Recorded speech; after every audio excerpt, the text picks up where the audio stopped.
A Tale at Midnight.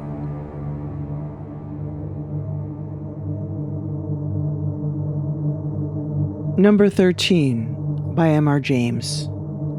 Among the towns of Jutland, Viborg justly holds a high place. It is the seat of a bishopric.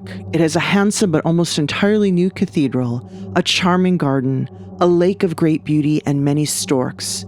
Near it is Hald, accounted one of the prettiest things in Denmark, and hard by it is Finderup, where Marsk murdered King Eric Lipping on St. Cecilia's Day in the year 1286. 56 blows of square-headed iron maces were traced on Eric's skull when his tomb was opened in the 17th century. But I am not writing a guidebook. There are good hotels in Viborg. Preisler's and the Phoenix are all that can be desired. But my cousin, whose experiences I have to tell you now, went to the Golden Lion the first time that he visited Viborg. He has not been there since, and the following pages will perhaps explain the reason of his abstention. The Golden Lion is one of the very few houses in the town that were not destroyed in the Great Fire of 1726, which practically demolished the cathedral, the Sonjakirke, the Radhus, and so much else that was old and interesting.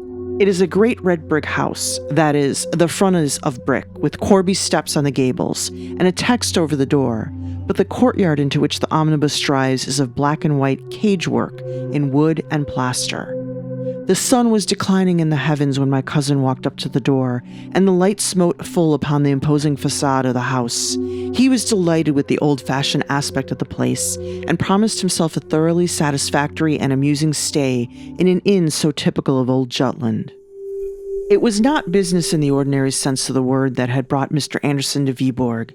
He was engaged upon some researches into the church history of Denmark, and it had come to his knowledge that in the Riksarkiv of Viborg there were papers, saved from the fire, relating to the last days of Roman Catholicism in the country. He proposed, therefore, to spend a considerable time, perhaps as much as a fortnight or 3 weeks, in examining and copying these, and he hoped that the Golden Lion would be able to give him a room of sufficient size to serve alike as a bedroom and a study. His wishes were explained to the landlord, and after a certain amount of thought, the latter suggested that perhaps it might be the best way for the gentleman to look at 1 or 2 of the larger rooms and pick one for himself. It seemed a good idea. The top floor was soon rejected as entailing too much getting upstairs after the day's work. The second floor contained no room of exactly the dimensions required, but on the first floor there was a choice of 2 or 3 rooms which would, as far as size went, suit admirably. The landlord was strongly in favor of number 17, but Mr. Anderson pointed out that its windows commanded only the blank wall of the next house, and that it would be very dark in the afternoon. Either number 12 or number 14 would be better, for both of them looked on the street, and the bright evening light and the pretty view would more than compensate him for the additional amount of noise. Eventually, number 12 was selected. Like its neighbors, it had 3 windows, all on one side of the room. It was fairly high and unusually long. There was, of course, no fireplace, but the stove was handsome and rather old. A cast-iron erection, on the side of which was a representation of Abraham sacrificing Isaac, and the inscription, "One Bogmos, Cap 22," above.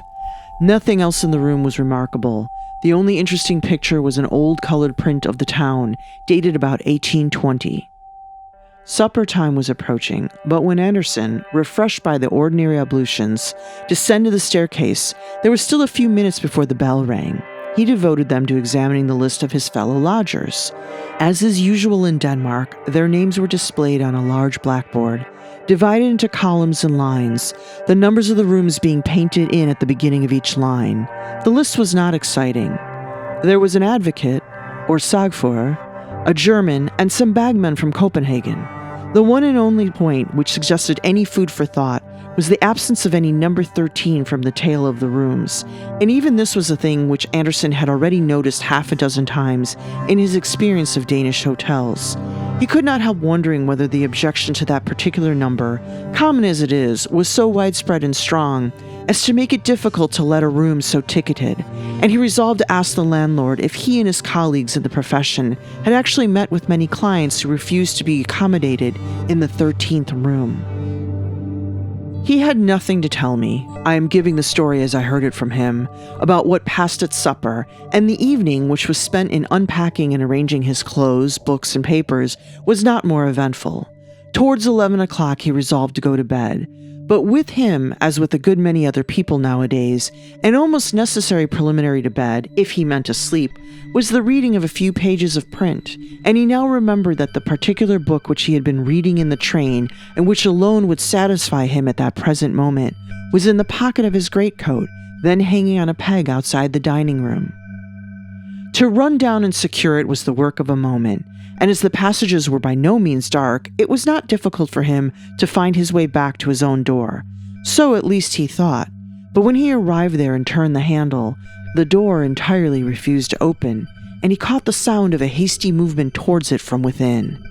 He had tried the wrong door, of course. Was his own room to the right or to the left? He glanced at the number. It was 13. His room would be on the left, and so it was. And not before he had been in bed for some minutes, had read his wonted 3 or 4 pages of his book, blown out his light and turned over to go to sleep, did it occur to him that, whereas on the blackboard of the hotel there had been no number 13, there was undoubtedly a room numbered 13 in the hotel. He felt rather sorry he had not chosen it for his own. Perhaps he might have done the landlord a little service by occupying it, and given him the chance of saying that a well-born English gentleman had lived in it for 3 weeks and liked it very much. But probably it was used as a servant's room or something of the kind. After all, it was most likely not so large or as good a room as his own. And he looked drowsily about the room, which was fairly perceptible in the half-light from the street lamp. It was a curious effect, he thought. Rooms usually look larger in a dim light than a full one, but this seemed to have contracted in length and grown proportionately higher. Well, sleep was more important than these vague ruminations, and to sleep he went. On the day after his arrival, Andersen attacked the Riksarkiv of Viborg. He was, as one might expect in Denmark, kindly received, and access to all that he wished to see was made as easy for him as possible. The documents laid before him were far more numerous and interesting than he had at all anticipated. Besides official papers, there was a large bundle of correspondence relating to Bishop Jørgen Friis, the last Roman Catholic who held the see, and in these there cropped up many amusing and what are called intimate details of private life and individual character. There was much talk of a house owned by the bishop, and not inhabited by him, in the town. Its tenant was apparently somewhat of a scandal and a stumbling block to the reforming party. He was a disgrace, they wrote, to the city. He practiced secret and wicked arts, and had sold his soul to the enemy. It was of a piece with the gross corruption and superstition of the Babylonish church that such a viper and blood-sucking trollman should be patronized and harbored by the bishop.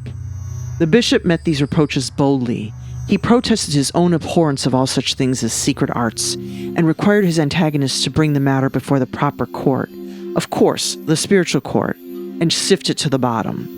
No one could be more ready and willing than himself to condemn Magister Nicholas Franken if the evidence showed him to have been guilty of any of the crimes informally alleged against him. Andersen had not much time to do more than glance at the next letter of the Protestant leader, Rasmus Nielsen, before the record office was closed for the day, but he gathered its good tenor, which was the effect that Christian men were now no longer bound by the decisions of bishops of Rome, and that the bishop's court was not, and could not be, a fit or competent tribunal to judge so grave and weighty a case. On leaving the office, Mr. Andersen was accompanied by the old gentleman who presided over it, and as they walked, their conversation very naturally turned to the papers of which I have just been speaking. Herr Scavenius, the archivist of Viborg, though very well informed as to the general run of the documents under his charge, was not a specialist in those of the Reformation period. He was much interested in what Andersen had to tell him about them. He looked forward with great pleasure, he said, to seeing the publication in which Mr. Andersen spoke of embodying their contents. This house of the Bishop Friis, he added, it is a great puzzle to me where it can have stood. I have studied carefully the topography of old Viborg, but it is most unlucky. Of the old terrier of the bishop's property, which was made in 1560, and of which we have the greater part in the archive, just the piece which had the list of the town property is missing. Never mind. Perhaps I shall someday succeed to find him. After taking some exercise, I forget exactly how or where, Anderson went back to the Golden Lion, his supper, his game of patience, and his bed. On the way to his room, it occurred to him that he had forgotten to talk to the landlord about the omission of number 13 from the hotel, and also that he might as well make sure that number 13 did actually exist before he made any reference to the matter. The decision was not difficult to arrive at. There was the door with its number as plain as could be, and work of some kind was evidently going on inside it, for as he neared the door he could hear footsteps and voices, or a voice, within. During the few seconds in which he halted to make sure of the number, the footsteps ceased, seemingly very near the door, and he was a little startled at hearing a quick hissing breathing, as of a person in strong excitement. He went on to his own room, and again he was surprised to find how much smaller it seemed now than it had been when he selected it. It was a slight disappointment, but only slight. If he found it really not large enough, he could very easily shift to another. In the meantime, he wanted something. As far as I remember, it was a pocket handkerchief out of his portmanteau, which had been placed by the porter on a very inadequate trestle or stool against the wall at the farthest end of the room from his bed. Here was a very curious thing. The portmanteau was not to be seen. It had been moved by officious servants. Doubtless the contents had been put in the wardrobe. No, none of them were there. This was vexatious. The idea of theft he dismissed at once. Such things rarely happen in Denmark, but some piece of stupidity had certainly been performed, which is not so uncommon, and the stupide must be severely spoken to. Whatever it was that he wanted, it was not so necessary to his comfort that he could not wait till the morning for it, and he therefore settled not to ring the bell and disturb the servants. He went to the window, the right-hand window it was, and looked out on the quiet street. There was a tall building opposite, with large spaces of dead wall, no passers-by, a dark night, and very little to be seen of any kind. The light was behind him, and he could see his own shadow clearly cast on the wall opposite. Also the shadow of the bearded man in number 11 on the left, who passed to and fro in shirt sleeves once or twice, and was seen first brushing his hair, and later on in a nightgown. Also the shadow of the occupant of number 13 on the right. This might be more interesting. Number 13 was, like himself, leaning on his elbows on the windowsill looking out onto the street. He seemed to be a tall, thin man, or was it by any chance a woman?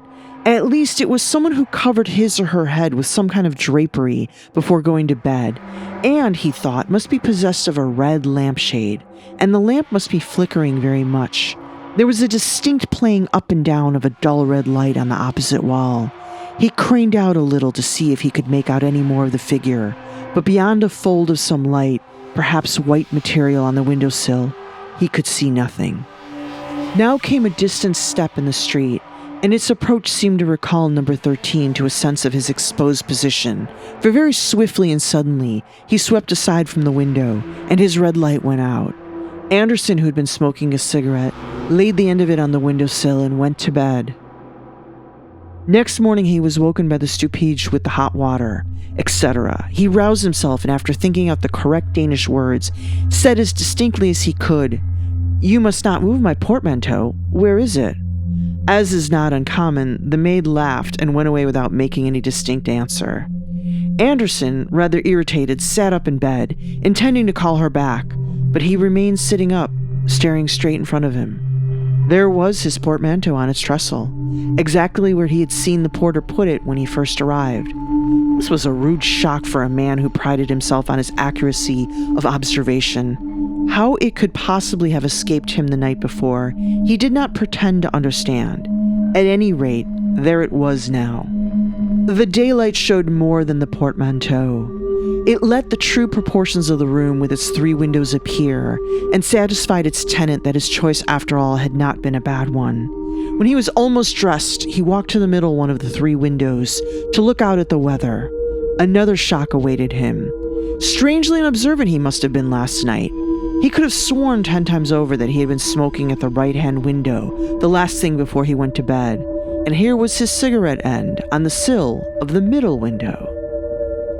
He started to go down to breakfast. Rather late, but number 13 was later. Here were his boots still outside his door, a gentleman's boots. So then number 13 was a man, not a woman. Just then he caught sight of the number on the door. It was 14. He thought he must have passed 13 without noticing it. 3 stupid mistakes in 12 hours were too much for a methodical, accurate-minded man, so he turned back to make sure. The next number to 14 was number 12, his own room. There was no number 13 at all. After some minutes devoted to a careful consideration of everything he had had to eat and drink during the last 24 hours, Anderson decided to give the question up. If his sight or his brain were giving way, he would have plenty of opportunities for ascertaining that fact. If not, then he was evidently being treated to a very interesting experience. In either case, the development of events would certainly be worth watching. During the day, he continued his examination of the episcopal correspondence, which I have already summarized. To his disappointment, it was incomplete. Only one other letter could be found which referred to the affair of Magister Nicholas Franken. It was from the Bishop Jorgen Friis to Rasmus Nielsen. He said, "Although we are not in the least degree inclined to assent to your judgment concerning our court, and shall be prepared if need be to withstand you to the uttermost in that behalf, yet forasmuch as our trusty and well-beloved Magister Nicholas Franken, against whom you have dared to allege certain false and malicious charges, hath been suddenly removed from among us, it is apparent that the question for this time falls. But forasmuch as you further allege that the Apostle and Evangelist St. John in his heavenly apocalypse describes the Holy Roman Church under the guise and symbol of the Scarlet Woman, be it known to you," etc. Search as he might, Anderson could find no sequel to this letter, nor any clue to the cause and manner of the removal of the casus belli. He could only suppose that Franken had died suddenly, and as there were only 2 days between the date of Nielsen's last letter, when Franken was evidently still in being, and that of the bishop's letter, the death must have been completely unexpected. In the afternoon, he paid a short visit to Hald and took his tea at Bekelund.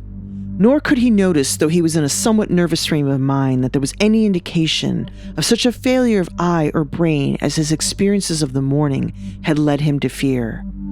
At supper, he found himself next to the landlord. "What," he asked him after some indifferent conversation, "is the reason why in most of the hotels one visits in this country, the number 13 is left out of the list of rooms? I see you have none here." The landlord seemed amused. "To think that you should have noticed a thing like that.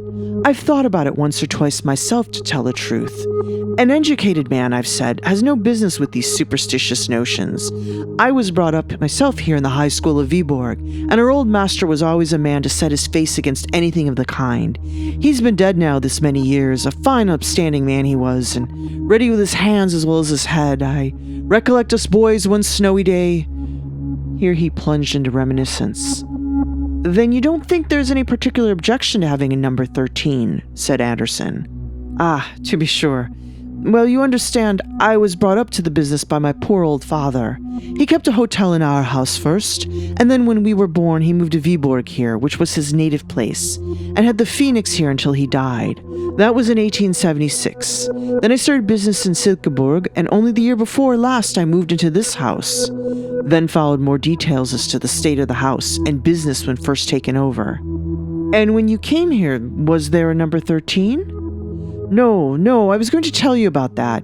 You see, in a place like this, the commercial class, the travelers, are what we have to provide for in general. And put them in number 13, why, they'd as soon sleep in the street or sooner. As far as I'm concerned myself, it wouldn't make a penny difference to me what the number of my room was, or so I've often said to them, but they stick to it that it brings them bad luck. Quantities of stories they have among them, of men that have slept in a number 13 and never been the same again, or lost their best customers, or one thing and another," said the landlord, after searching for a more graphic phrase. "Then what do you use your number 13 for?" said Anderson, conscious as he said the words of a curious anxiety quite disproportionate to the importance of the question. "My number 13? Why, don't I tell you there isn't such a thing in the house? I thought you might have noticed that. If there was, it would be next door to your own room." "Well, yes, only I happen to think, that is, I fancied last night that I'd seen a door number 13 in that passage, and really, I'm almost certain I must have been right, for I saw it the night before as well." Of course, Herr Christensen laughed this notion to scorn, as Anderson had expected, and emphasized with much iteration the fact that no number 13 existed or had existed before him in that hotel.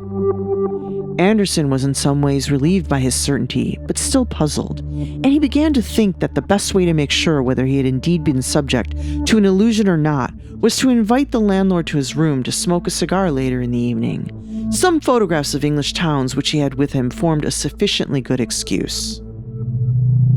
Herr Christensen was flattered by the invitation, and most willingly accepted it. At about 10 o'clock he was to make his appearance, but before that, Anderson had some letters to write, and retired for the purpose of writing them. He almost blushed to himself at confessing it, but he could not deny that it was the fact that he was becoming quite nervous about the question of the existence of number 13, so much so that he approached his room by the way of number 11, in order that he might not be obliged to pass the door, or the place where the door ought to be. He looked quickly and suspiciously about the room when he entered it, but there was nothing, beyond that indefinable air of being smaller than usual, to warrant any misgivings. There was no question of the presence or absence of his portmanteau tonight. He had himself emptied it of its contents, and it lodged under his bed.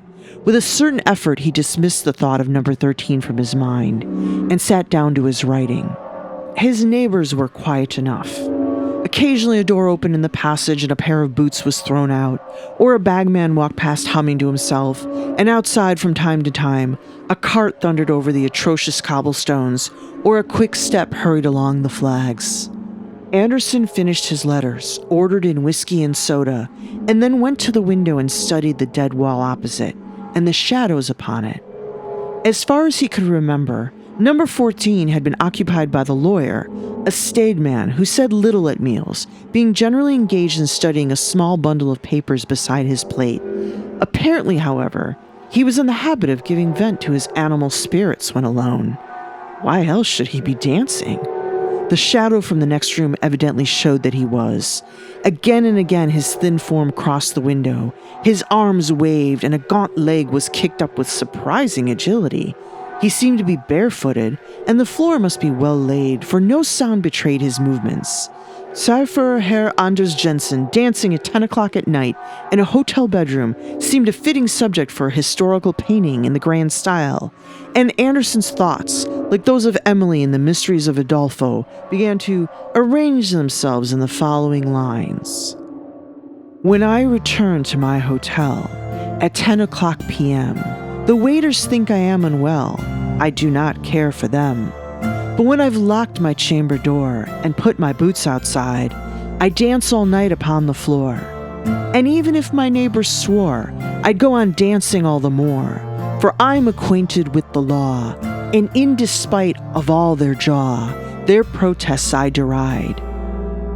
Had not the landlord at this moment knocked at the door, it is probable that quite a long poem might have been laid before the reader. To judge from his look of surprise when he found himself in the room, Herr Christensen was struck, as Anderson had been, by something unusual in its aspect, but he made no remark.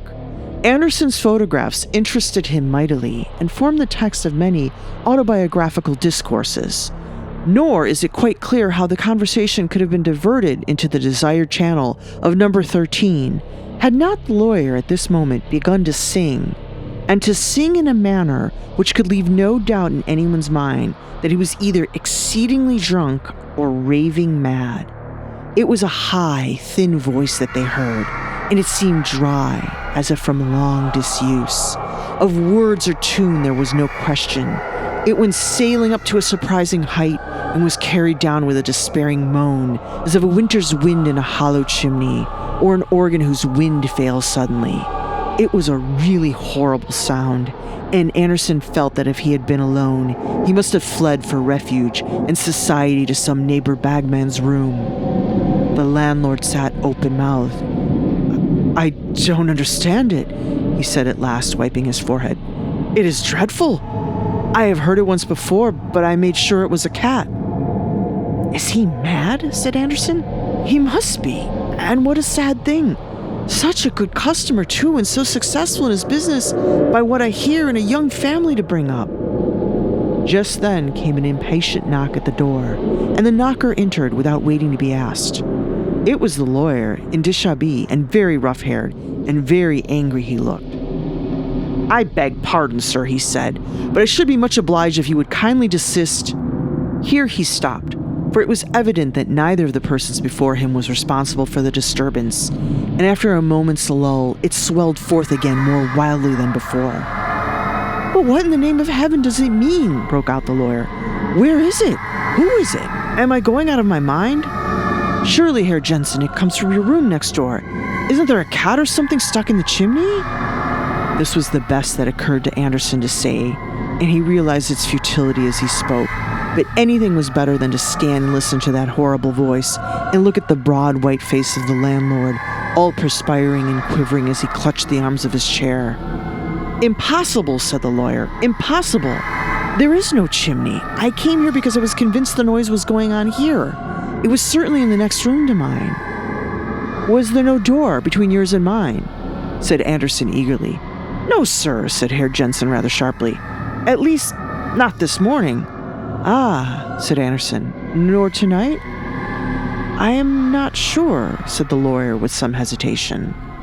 Suddenly the crying or singing voice in the next room died away, and the singer was heard seemingly to laugh to himself in a crooning manner. The three men actually shivered at the sound. Then there was a silence. "Come," said the lawyer, "what have you to say, Herr Christensen? What does this mean?" "Good heavens," said Christensen. "How should I tell? I know no more than you gentlemen. I pray I may never hear such a noise again." "So do I," said Herr Jensen, and he added something under his breath. Anderson thought it sounded like the last words of the Psalter, "Omni spiritus laudet Dominum," but he could not be sure. "But we must do something," said Anderson. "The three of us. Shall we go and investigate in the next room?" "But that is Herr Jensen's room," wailed the landlord. "It is no use. He has come from there himself." "I am not so sure," said Jensen. "I think this gentleman is right.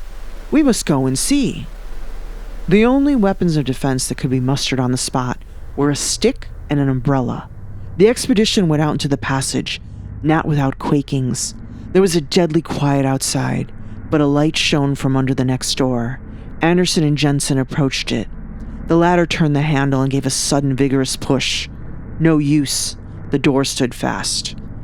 "Herr Christensen," said Jensen, "will you go and fetch the strongest servant you have in the place? We must see this through." The landlord nodded and hurried off, glad to be away from the scene of action. Jensen and Anderson remained outside looking at the door. "It is number 13, you see," said the latter. "Yes, there is your door, and there is mine," said Jensen. "My room has 3 windows in the daytime," said Anderson, with difficulty, suppressing a nervous laugh. "By George, so has mine," said the lawyer, turning and looking at Anderson. His back was now to the door. In that moment, the door opened, and an arm came out and clawed at his shoulder. It was clad in ragged yellowish linen, and the bare skin, where it could be seen, had long gray hair upon it. Anderson was just in time to pull Jensen out of its reach with a cry of disgust and fright when the door shut again, and a low laugh was heard. Jensen had seen nothing, but when Anderson hurriedly told him what a risk he had run, he fell into a great state of agitation and suggested that they should retire from the enterprise and lock themselves up in one or other of their rooms. However, while he was developing this plan, the landlord and 2 able-bodied men arrived on the scene, all looking rather serious and alarmed. Jensen met them with a torrent of description and explanation, which did not at all tend to encourage them for the fray. The men dropped the crowbars they had brought and said flatly that they were not going to risk their throats in that devil's den. The landlord was miserably nervous and undecided, conscious that if the danger were not faced, his hotel was ruined, and very loath to face it himself. Luckily, Anderson hit upon a way of rallying the demoralized force. "Is this," he said, "the Danish courage I have heard so much of? It isn't a German in there, and if it was, we are 5 to 1. The 2 servants and Jensen were stung into action by this and made a dash at the door. "Stop," said Anderson. "Don't lose your heads. You stay out here with the light, landlord, and one of you 2 men break in the door and don't go in when it gives way." The men nodded, and the younger stepped forward. raised his crowbar, and dealt a tremendous blow on the upper panel. The result was not in the least what any of them anticipated. There was no cracking or rending of wood, only a dull sound as if the solid wall had been struck. The man dropped his tool with a shout and began rubbing his elbow. His cry drew their eyes upon him for a moment. Then Anderson looked at the door again. It was gone. The plaster wall of the passage stared him in the face, with a considerable gash in it where the crowbar had struck it. Number 13 had passed out of existence. For a brief space they stood, perfectly still, gazing at the blank wall. An early cock in the yard beneath was heard to crow, and as Anderson glanced in the direction of the sound, he saw through the window at the end of the long passage that the eastern sky was paling to the dawn. "Perhaps," said the landlord with hesitation, "you gentlemen would like another room for tonight? A double-bedded one?" Neither Jensen nor Anderson was averse to the suggestion. They felt inclined to hunt in couples after their late experience. It was found convenient, when each of them went to his room to collect the articles he wanted for the night, that the other should go with him and hold the candle. They noticed that both number 12 and number 14 had 3 windows. Next morning, the same party reassembled in number 12. The landlord was naturally anxious to avoid engaging outside help, and yet it was imperative that the mystery attaching to that part of the house should be cleared up. Accordingly, the 2 servants had been induced to take upon them the function of carpenters. The furniture was cleared away, and at the cost of a good many irretrievably damaged planks, that portion of the floor was taken up which lay nearest to number 14. You will naturally suppose that a skeleton, say that of Magister Nicholas Franken, was discovered. That was not so. What they did find lying between the beams which supported the flooring was a small copper box. In it was a neatly folded vellum document with about 20 lines of writing. Both Anderson and Jensen, who proved to be something of a paleographer, were much excited by this discovery, which promised to afford the key to these extraordinary phenomena. I possess a copy of an astrological work which I have never read. It has, by way of a frontispiece, a woodcut by Hans Sebald Beham, representing a number of sages seated around a table. This detail may enable connoisseurs to identify the book.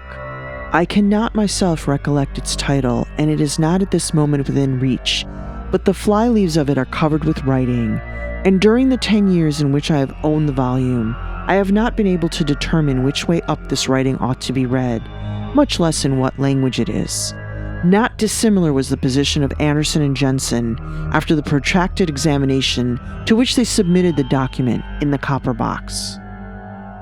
After 2 days' contemplation of it, Jensen, who was the bolder spirit of the two, hazarded the conjecture that the language was either Latin or Old Danish. Anderson ventured upon no surmises and was very willing to surrender the box and the parchment to the Historical Society of Viborg to be placed in their museum. I had the whole story from him a few months later, as we sat in a wood near Uppsala after a visit to the library there, where we, or rather I, had laughed over the contract by which Daniel Salthanius, in later life professor of Hebrew at Königsberg, sold himself to Satan. Anderson was not really amused. "Young idiot," he said, meaning Salthanius, who was only an undergraduate when he committed that indiscretion. How did he know what company he was courting? And when I suggested the usual considerations, he only grunted. That same afternoon he told me what you have read, but he refused to draw any inferences from it, and to assent to any that I drew for him.